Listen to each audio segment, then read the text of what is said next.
Welcome to our YouTube channel be like bro.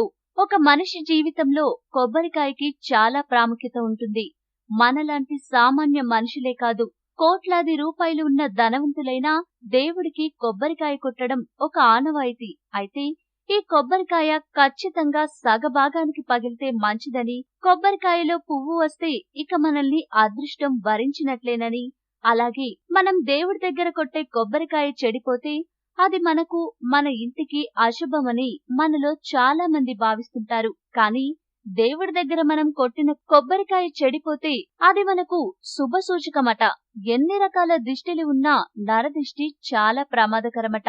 అందుకే మనం కొట్టిన కొబ్బరికాయ చెడిపోతే అలాంటి నరదృష్టిలు తొలగిపోయి మనకు మంచి కాలం మొదలవుతుందని తిరుమల తిరుపతి ప్రధాన అర్చకులు శ్రీ రమణ దీక్షితులు గారు తెలిపారు. సో ఫ్రెండ్స్, మరిన్ని ఇలాంటి ఆసక్తికర విషయాలు తెలుసుకోవడం కోసం మా ఛానల్ ని సబ్స్క్రైబ్ చేయండి. Thanks for watching.